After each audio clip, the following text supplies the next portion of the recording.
Hello, everyone, and welcome to WooStream, where we're bringing Willamette to you. We're so glad you're joining us this evening for this Parents and Family Forum. My name's Eric Lasan, and I'm with Parent Engagement. Before we begin, let me share a few logistical items. This session will operate much like a webinar, so the microphone on your computer will not be active during this meeting. We also have Leah Sheldon from Parent Engagement managing production this evening. We'll monitor the Q&A tab at the bottom of your Zoom screen throughout our presentation. So please submit your questions as you have them. You can also use the Q&A function if you're having technical difficulties, and Leah will do her best to help. This evening's session will focus on research, internships, and study abroad opportunities available to our students as they move through their time with us at Willamette. So let's begin. I'm excited to introduce our Dean of the College of Arts and Sciences, Dr. Ruth Feingold. Dr. Feingold has served as the Dean of the College of Arts and Sciences since 2016. Ruth is also a professor of English with specializations in post-colonial studies and women's and gender studies.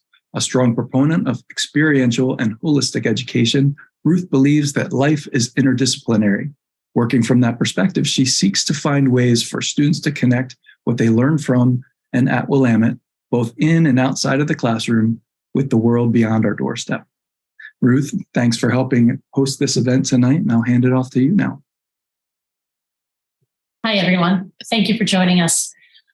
As Eric noted, I am a huge believer in the idea that our students learn not only in the classroom, but outside of the classroom. And one of the things that our faculty are fantastic at doing at Willamette and the College of Arts and Sciences is linking those two spheres so that our students are going out into the field.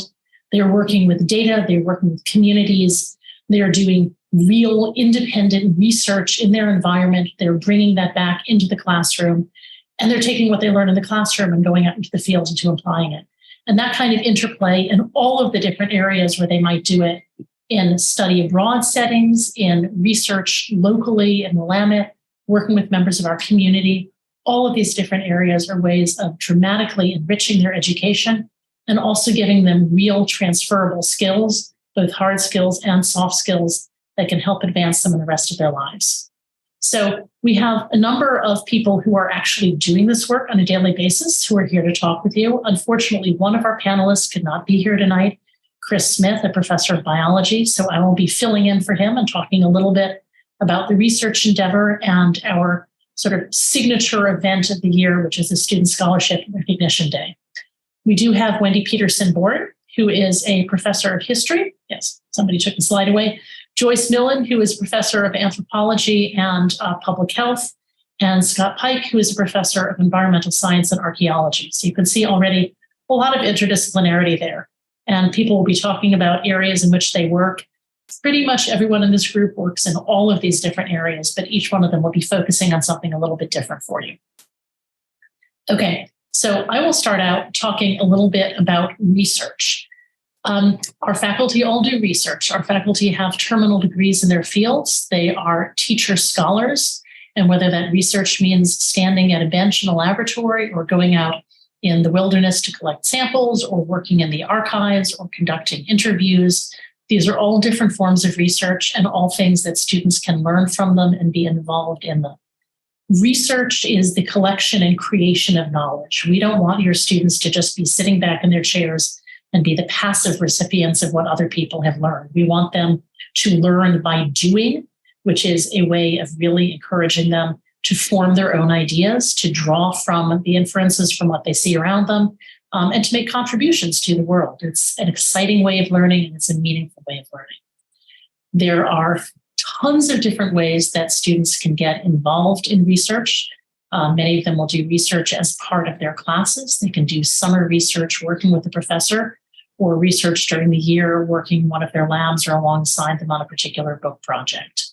We try to encourage all of our students to do some form of mentored independent research by the time they graduate. I think let's bump ahead a little bit to the next slide where I can talk about SSRD. So Student Scholarship and Recognition Day is a day in April every year. This year it is April 19th. It's usually in the third week of the month. All classes are canceled for the day, and students from across campus are invited to give presentations on the work that they've done. In some cases, this is seniors who are presenting work that they've done for their capstone projects. In other cases, it's students who have done work in a first-year class. All different disciplines. We have musicians playing concerts. We have chemistry students doing poster presentations. We have oral presentations. We have written presentations. Our 2 presidential scholars every year do presentations of their work. Students who have done research projects the year before will present them. We usually have about 8 or 9 rooms, sometimes more than that, set up around campus with students doing presentations back to back all day long. And as dean, I certainly spend my day sort of running around from room to room, trying to get to as many different ones as I possibly can. Students practice doing their presentations ahead of time. This is a good chance for them to also learn how to convey their ideas to a non-specialist audience, to answer questions from their peers and from their professors. And we do occasionally get the question, can parents listen? Yes, any visitor is welcome to come to campus and to come to these in person. We also will be attempting to stream these.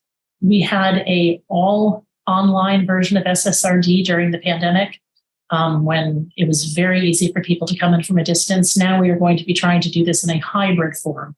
So the primary focus is going to be on the presentation for the people in the room, but we will have cameras running and Zoom streams running so that you can see your students present as well. And even if you're just coming in to see your student, I would encourage you to go and look at some other people's. And if your student is not actually presenting this year, note the deadlines. Students can declare about 2 months beforehand that they intend to present. We try to make sure that they actually are getting prepared ahead of time. So they've got about a month between the time when they have to have their abstract in and the time when they come and do the presentation itself. It is a really wonderful celebration of knowledge and student work here on campus. So that is SSRD. I think we can, yes, okay, bump to the next slide. So this was the part that I was actually supposed to do as opposed to the research part, internships. Academic internships are not the same as jobs. In a job, somebody is going to be going off and working for their employer, doing whatever their employer needs them to do. The entire point of an internship is that the student who is performing the internship is getting as much out of this as the site director or the employer is getting out of them. It is supposed to be a learning experience. Our students are supported in that learning by classes that they take here on campus that have structured assignments and ways of pushing them through their experience, asking them to reflect continually on their experience and think about what they have learned in a very structured way. Some of these classes are inside of departments. So, for example, our politics, policy, law, and ethics department has a legislative internship class, a governmental internship class, a community-based internship class. Many of our other departments have internship classes that are taught by professors in those departments. Some of our majors require those. PPLE requires an internship. The psychology department requires either an internship or research for all of their seniors. They have to do one or the other of these. There are also students who do internships that are not a part of any particular major, and those are run by the Career Development Center with an internship class that's run by a professional counselor there, who again works with the students, asks them particular leading questions. They're required to turn in reflective exercises, to talk about how they're being professionalized by their experience, to talk about what they've learned, about whom they've met, and to use this process also as a kind of professional discernment. Is this, in fact, a field that they might want to work in? Sometimes the answer is no, and that can be a very valuable learning experience too. Sometimes the answer is yes, and the internship actually is a little bit of a lead up into a job. Doing an internship is an incredibly valuable thing for all students to do while they're in college. In terms of the mechanics of this, we do not, in general, find an internship for students and hand it to them on a plate, although we do have very robust networks built up with certain agencies in town, with legislatures, et cetera, so that there are regular internships that our students are pretty much expected to fill every year. And if we have a student who has good credentials who applies for them, they're pretty much guaranteed to get it. But there are many other ways that students can look for internships. Their teachers will help them find them. Career Development Center will help them find them. But ultimately, it is the student's responsibility to locate the internship themselves. In terms of the cost of this, it is possible to get paid for an internship and also earn credit for an internship. Some people think it has to be only one or the other. We encourage students to get paid internships. We encourage our site partners to offer paid internships when possible so that students can do an internship regardless of their financial ability.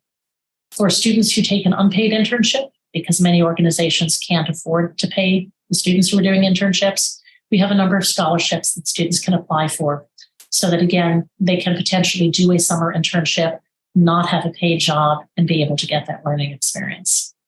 So again, we love our students to do research. We love our students to do internships. We'd be perfectly happy to have all of our students do both.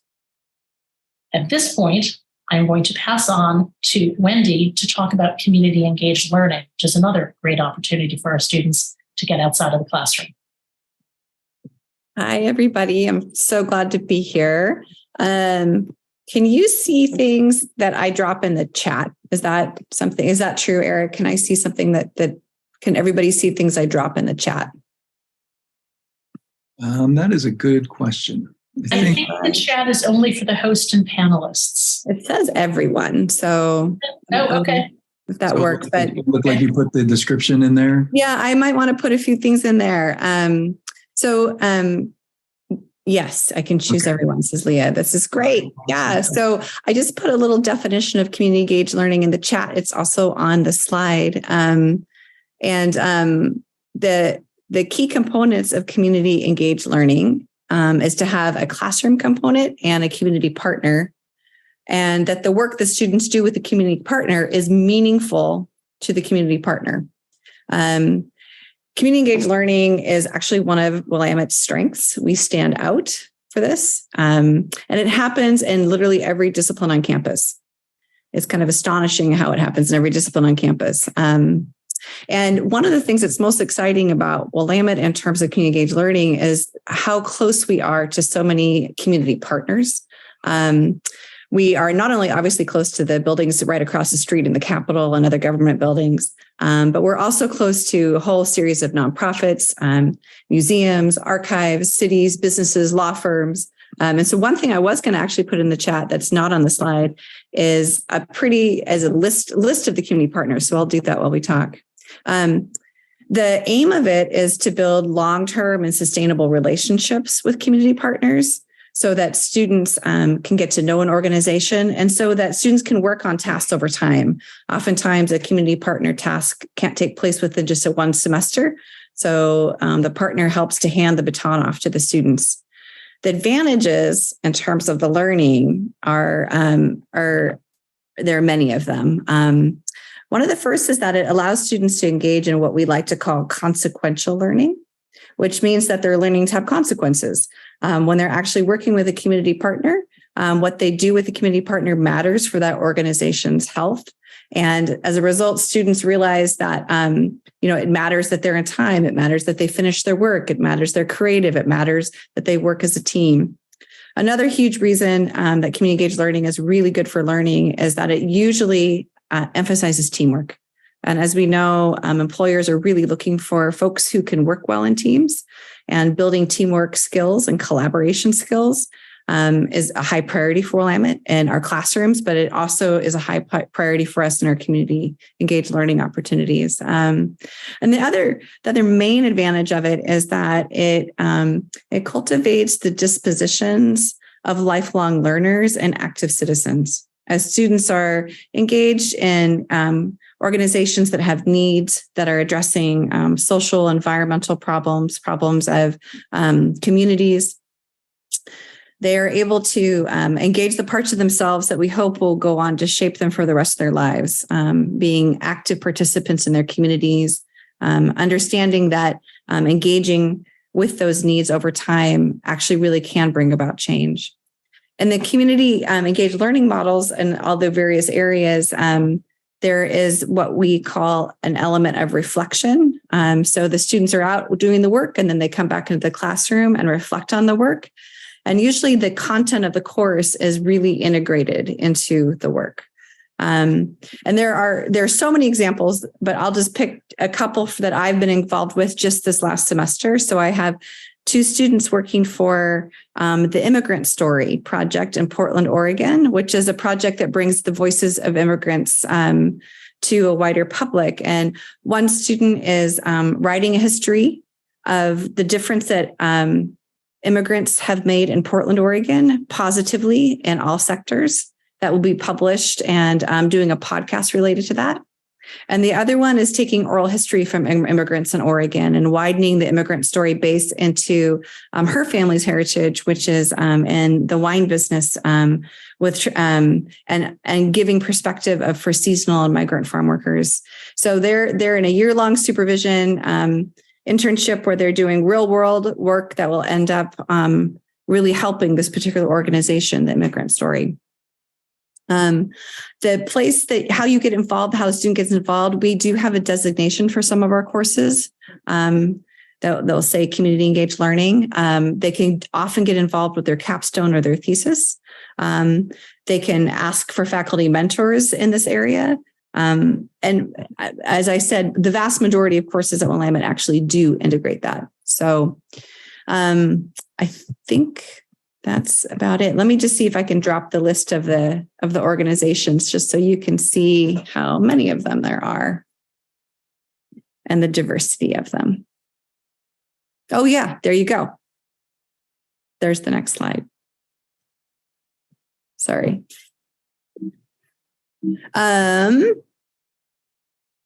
Yes. So one of the things that this slide brings up is something else that I like to emphasize when I'm working with students in community engaged learning, and that is the soft skills that are developed, the ability to listen closely, to be in conversations across difference, to understand organizational structure, to have emotional intelligence. I also mentioned the teamwork and the way it is that collaborative learning helps them also hone their soft skills. Many of our students, same thing with internships, when they're involved with community engaged learning, they're able to have a first dip into a possibility for vocational preferences. So that reminds me of my other students that I was going to mention that I have this semester who are working. I have 2 students working for Marion Pope Food Share, and they are working on a community foods assessment to identify the stressors on access to food in the Salem community and solutions. So it's project management, it's community-based listening. And I've had prior students in this who have actually also helped out with Marion Pope Food Share foods assessments and who have chosen to go into the field and now do food assessments in other cities up and down the West Coast. So it's a fun example of the way in which a community engaged learning experience translates into a vocation and a profession. Thank you, Wendy. I think keeping this same slide up, which may or may not be completely relevant, this is a great place to segue to Joyce, who can also talk about connections between community engaged learning and vocation and future professions with some of the work that she's been doing. Great. Yes, thank you. Hi, everyone. Good evening. I am going to give you some more examples. Mostly I want to talk about the capstone for the public health program, but also mention that we also have opportunities for students to engage on campus, but with the community. So we have the Willamette Academy, which brings in high school students to help them prepare for college. And we have students mentoring and tutoring in that program. And then we also have Global Partners for Student Success, which works with Salem for Refugees, which brings in 20 to 25 newly arrived refugee high school students in the Salem area, and our Willamette students are their tutor mentors. I've also been involved, like Wendy, in a lot of in-class engaged learning, mostly with Marion County Health Department, working on all sorts of things around emergency preparedness, infectious disease, communicable disease, and the teaching of health in schools, and a whole host of other things.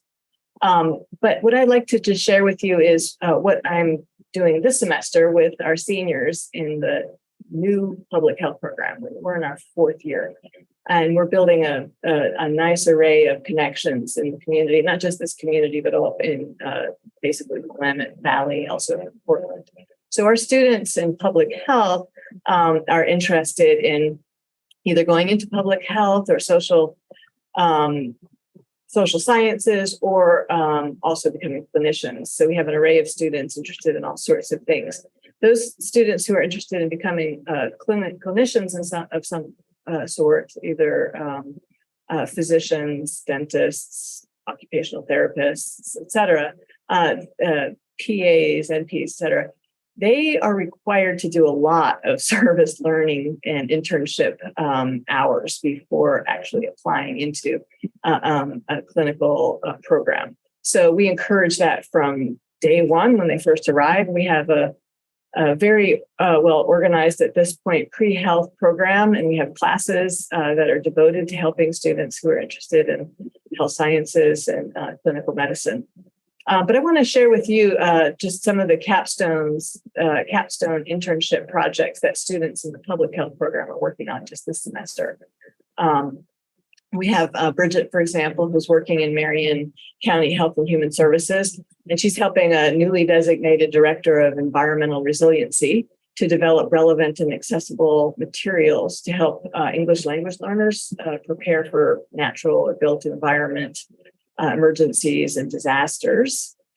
We have Emma, who's working at the Center for Hope and Safety, not far from campus. And this is a local agency that serves survivors of domestic abuse and violence. And she's helping mostly in the legal end, helping the center staff basically attain protective status for their clients.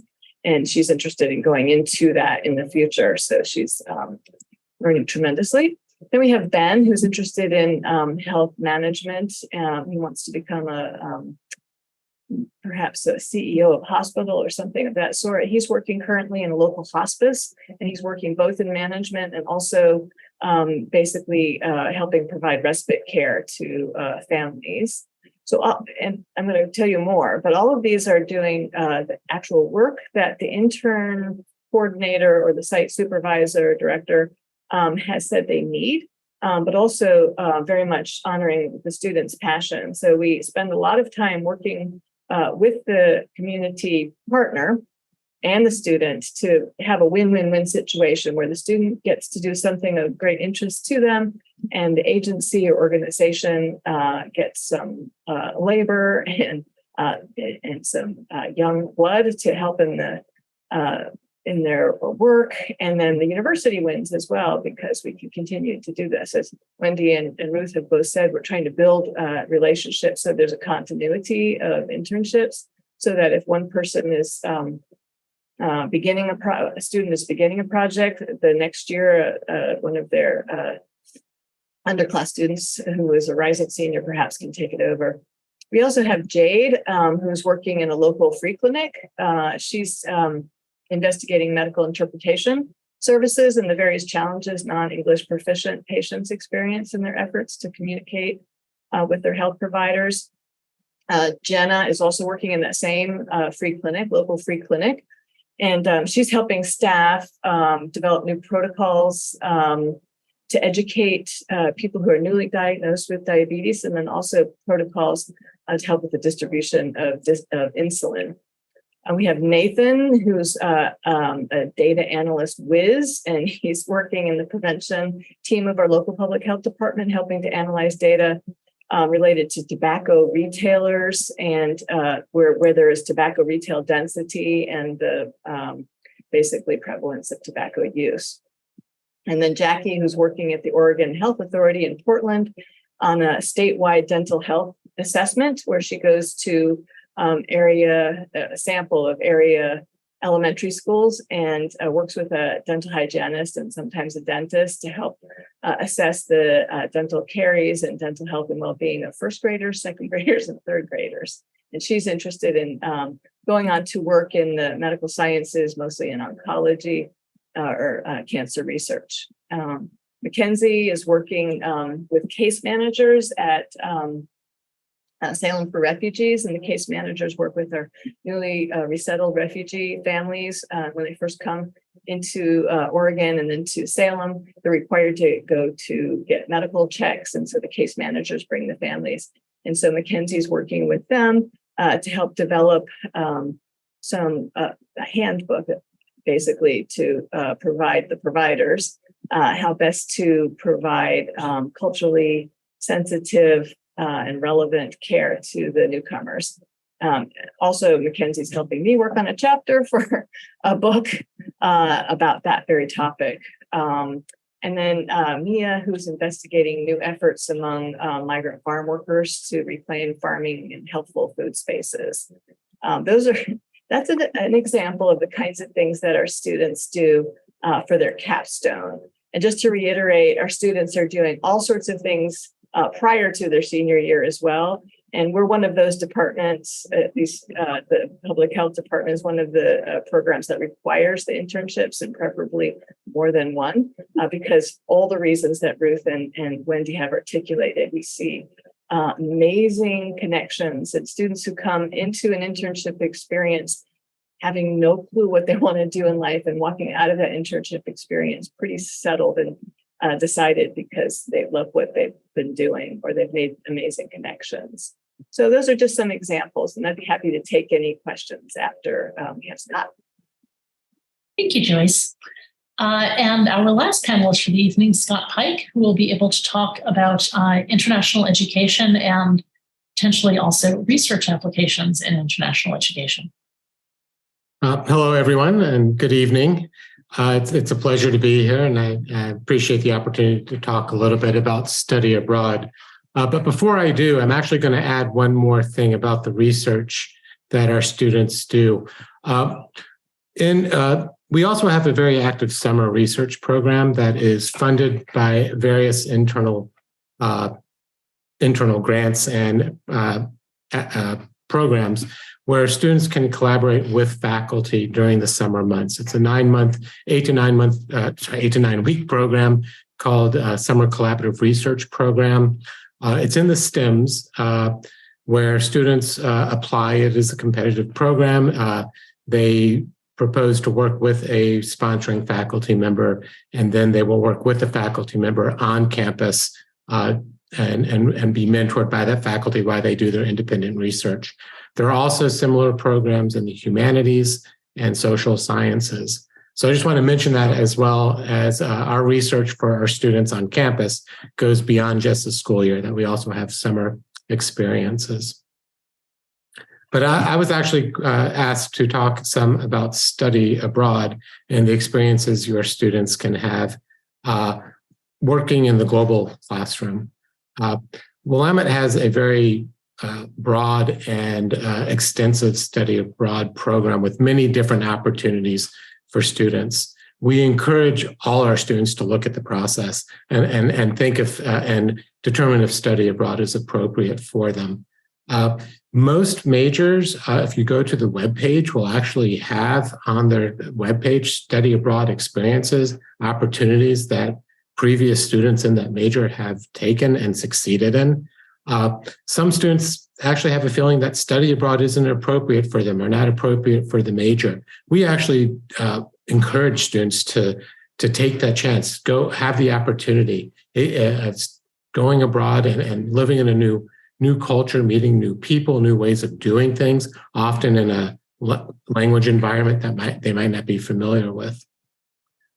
It really is the ultimate liberal arts experience. Students can take what they've learned in the classroom, what they've learned from their friends, what they've learned all throughout their educational history, take it to a foreign land and use it to navigate the culture, navigate the learning styles of a different school or institution.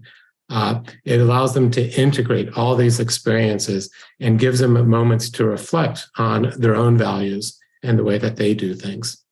So again, I'm just a huge proponent of study abroad, as I know most of my colleagues on campus are. I see Joyce nodding her head. We offer different types of programs on campus. We have year-long programs where a student would go for both fall and spring semesters. Probably most of our students will do a one-semester program, again, in the fall or in the spring. But we also have opportunities for summer programs. So students who don't necessarily want to commit for the full year or for a full semester for study abroad, we do have summer programs. We have our own sponsored programs by faculty at Willamette, as well as a few other programs that we have joined partnerships with. Also, we have a variety of programs in terms of leadership. So we have a program in Galway, Ireland, that every spring a Willamette faculty member, a very fortunate Willamette faculty member, is able to go to Ireland and teach a course with Willamette students. They are the sponsoring faculty member. So a cohort of Willamette students, maybe 12 to 20 students, will go. They take the one course with a faculty member of any department. It's an application process that the faculty go through, as well as take courses at the University, I'm trying to remember the name, University of North Ireland, Galway.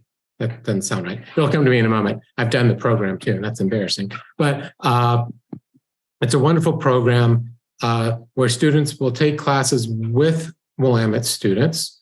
They also take a Irish culture and Irish studies course. So there are two required classes, but then the students take two other classes that are open to the university. So they'll be taking classes with Irish students and other international students in that program.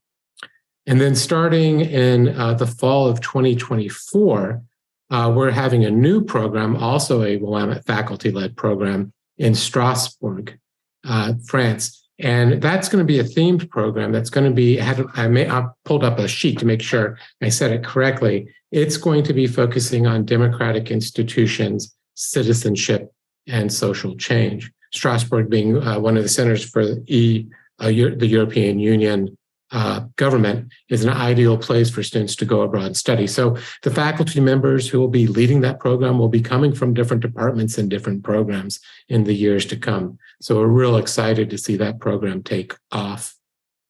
The other types of programs we have are Willamette sponsored programs where we have partnerships with other institutions in the U.S. as well as abroad to run semester programs. And that Willamette has much stronger control in a sense of the curriculum. So we have programs in Ecuador, in Quito, Ecuador. We have programs in Granada, Spain, among some other partnerships. And then the final type of program we have is ICEP, which is a international exchange program that Willamette is a member of. And these are programs where we have students who exchange with other universities. And we have tens of universities that we exchange with in Sweden, the UK, New Zealand, Australia, South Africa. It really is it's a global exchange program. So students really have a choice of the types of programs, the locations they want to go to, where they want to go to, the types of things they want to study. The ICEP programs are not led by Willamette faculty, but they're run by the programs, the faculty, the partnered institutions faculty. So we have all sorts of flavors of international experiences for our students. I personally lead two summer programs. I lead one in Greece, which is an international research experience program. So it's research-based. So we spend 6 weeks in the first half of the summer using drones to model ancient marble quarries. I'm a geoarchaeologist. That's my specialty. And I've become very passionate in an odd way about the use of drones to do field research. So I have funding for students to go. They fully paid for airfare. They actually get a stipend to support their work as well. And then in the second half of the summer, I take students to Scotland to participate in our archaeology field school. So this is the archaeology class. Students receive credit for this experience, and they get to go abroad to do that. In terms of application, most students will do their study abroad experience, the semester or full year experience in their junior year. So they apply during the first semester of their sophomore year, during their second year. All the applications are run through the Office of International Education. Here they have a online portal system that they run, and the OIE also does much of the administrative work in terms of passports, vaccinations, really getting everyone's ducks in a row, and also buying insurance for the summer study abroad people and whatnot. So the OIE is an invaluable resource on campus, and they actually do the legwork in making the partnerships and connections to our partner institutions across the globe. The OIE staff also will work with students in helping them identify the appropriate programs for their interest and for what they want to study. Students' advisors, academic advisors, their faculty advisors are also a good resource to use when planning for study abroad. So I think I probably run over my allotted time, so I'll stop there, and I'll also be glad to take any questions from the audience. Thanks, Scott. I think that actually leaves us with about 19 minutes for questions overall. So please, people, feel free to throw things in the Q&A. Eric, is there another way for them to get questions to us, or is that really the only way? That's really the only way. Okay. I don't know if you want to start with the one that you answered directly in the chat or in the Q&A chat. Sure. We had someone who asked, are there research opportunities that students can do remotely over the summer break? The answer to that is that most research requires physical presence either on campus or at one of our specific remote sites. There may be work that students can do in occasional ways in which they are the place where they are and they're doing the work online, for example. Those aren't going to be terribly common. It'll really depend on the individual research project that a professor might have. The other question, somebody wanted the list of community internship partners. Just a few of those have been posted up in the chat, but those are visible there. Okay. Someone is asking about access to the recorded session later. Do you want to answer that really quickly? Yeah, I was typing in, but yeah, everybody should know. We usually post these recordings as part of the next edition of the Woo News segment that goes to parents. You can also email me at elasan@willamette.edu, and I can send you the link directly.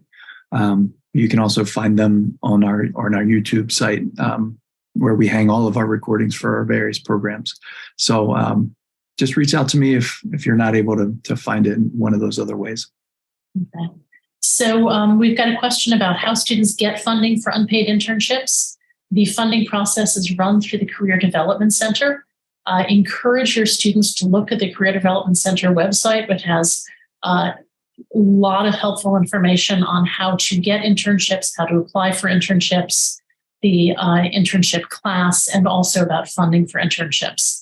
They can also drop in and talk to anyone at the Career Development Center, which is on the third floor of the UC, and get a lot of really helpful support there. How are these opportunities communicated to students? This goes to checking your email, although we also have posters up all over campus about things. Posters, talking to advisors, checking your email. There are calls that are put out for deadlines for things for students to apply for. We do have a wonderful office on campus, Student Academic Grants and Awards, and Jean Clark, who runs that, will work with students on some of the opportunities such as Carson grants, where students can apply for funding to do their own independent research project over the summer, working with a professor. She also advises students on applying for external fellowships and grant opportunities. So that's another good way for students to be in touch. And Joyce has got some more to say. Well, just to make a plug, we have advising before students register. And when we meet with our students, it's a really good opportunity to be able to relay some of this. But students need to ask. So tell your students, ask us about summer opportunities if they're interested, or internships, et cetera. And then we can connect them. And also encourage them to open their email. That would be helpful. Yeah. The advice that I give my students when I'm talking to them is the summer after your first year of college, you're allowed to go home and relax. You can hang out with your friends. You can hang out with your younger siblings and your pets that you've missed. You can get a job that is perfectly meaningless and makes you some money, and there's no pressure. But the summer after sophomore year, I want to see you doing something that builds in some way towards your further education and what you want to do in life. That can be backpacking for the summer. I mean, like there are things that you can do that are less structured, that are independent still, but travel, internships, research, something focused, something intentional that is not just working retail and sitting at home and playing video games. And by the summer after junior year, it really should be more intentional than that even. So this is a conversation that many advisors will bring up with students during their sophomore year in terms of planning, but your students should also be proactive about it. We have a guest. Would a sophomore student contact Joyce in regards to internship hours for PA requirements? Joyce, can you answer that? Yes, thank you for asking. So we have a new pre-health advisor on campus. Her name is Claire Hoffman. And that is entirely her work, and her job is to reach out to all pre-health students, regardless of what that health looks like. And she will help, she will know precisely the requirements for the different clinical, public health, et cetera, professions. And then we work with Claire in the pre-health advisory committee to figure out, how many hours of internships, what are the best kinds of internships. We also do a lot of mock interviewing over the summer, a lot, to help students who are applying to medical school and other professional schools in the health sciences and health and clinical medicine. So Claire Hoffman is the person. She has office hours every Wednesday in Eaton Hall. They should be getting emails about that. If they're not already getting emails from the pre-health advisor, they need to get on that list. So they can contact me, and I can make sure that Claire has it, or Claire Hoffman directly in our career development office. All right. I am seeing no other open questions in the Q&A. Scott, did you have a question? For those, I was sitting here going, I meant to say one thing and forgot about study abroad. And it's also one of, it's an issue that I think dissuades a few students to even considering it, and that's cost. The semester and full year programs that Willamette sponsors are have the same tuition as Willamette. So the way a student would participate in those programs is they just pay the Willamette tuition. The financial aid package carries over. It's a very easy, straightforward way to do that. So some students think they can't afford to go study abroad. The cost would be the same as attending Willamette plus airfare. That would be the only added cost. So that's what I meant to say earlier. I'm so glad you remembered to add that in there, Scott. I would just say, I want to thank the parents and family members for being with us tonight. You all are such great partners in helping us, promote this education and all these opportunities to your students.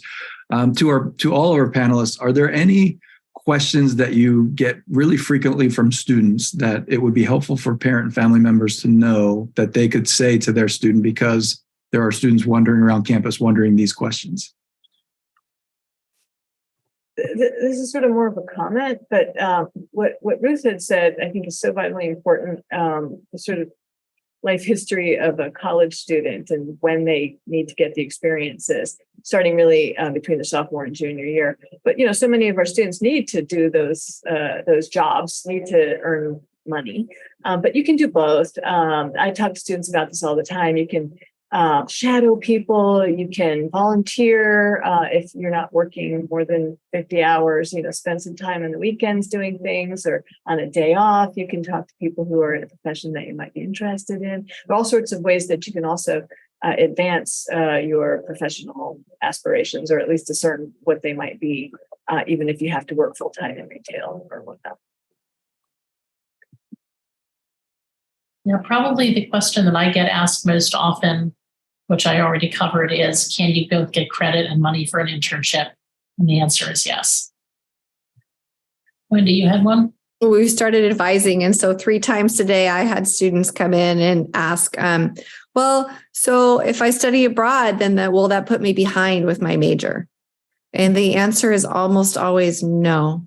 No. One of the advantages of a liberal arts education is that it's a flexible and open enough education that there's definitely room to study abroad. And many of our study abroad programs have classes that can count towards our majors. And we're very flexible working with students.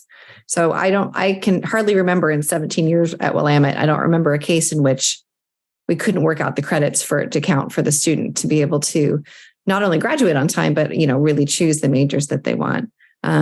And then to also say for each of those students, what I said, today in my office was, we'll work with you and it won't be a problem. And really, look inside and figure out, where do you want to go? What an amazing opportunity. Just the learning that happens, as Scott said, from going abroad, that is just so fantastic. And it complements liberal arts education so much. So that's a question I get a lot. And the answer is go abroad. If you can, go abroad. I would add, there's one caveat to that. And that is for the students who are thinking pre-med, it can be a little tricky. It's absolutely doable. And frankly, it'll make them a better candidate to medical school if they do have the broad experience, but they have to start organizing that first semester freshman year. They have to work with the pre-advisory committee. Good point. Yeah. And chemistry, if they're going to major in chemistry, that's the one department that has the most requirements. So they would have to work very closely with the chemistry professors, but it is doable. Yeah, with all of these things, advanced planning is really good. When I sit down and talk to my first year advisees, I say, let's make up a 4-year plan towards graduation. You don't have to follow it, but what's really good about having it mapped out is that then anytime you change something, what else you have to change and what you have to give up. And let's make a semester in it in which you don't have to take any classes towards a major or towards general education. Chances are you will be able to take classes when you study abroad towards major or general education, but you don't want to box yourself in ahead of time. So if you think that you want to major in X, you might want to do a study abroad program, a particular study abroad program that doesn't have any classes towards that, and just leave as many options open as you can by planning carefully. Yay, planning. Yes, Claire Hoffman is the pre-health advisor, and Joyce knows her office hours. I don't, but Joyce has said Wednesday, and you can always email her too and make appointments that way. Yeah, she has walk-in. The office hours that I know of are Wednesday afternoons. I think it's 12 to 2 in the academic buildings. But then she has her office on campus, and people can go in and just introduce themselves. Yeah, she is one of the counselors in the Career Development Center, so up on the 3rd floor of the University Center. But she also does hours, especially in the public health area. So, all right. Well, I think this might be the time when I say thank you so much to Ruth and Joyce and Wendy and Scott and Leah for your help and work tonight and sharing all this information. And hopefully our audience found this information valuable. I also hope you'll consider joining us for the last forum of the series that's scheduled for April 19th at 5:30 p.m. In that session, we'll wrap up the year, including some information about commencement and take a look ahead to the summer and next fall as well. And if I'm not mistaken, Ruth, you'll be hosting that with us as well again? Assuming I'm still alive after SSRD that day, yes.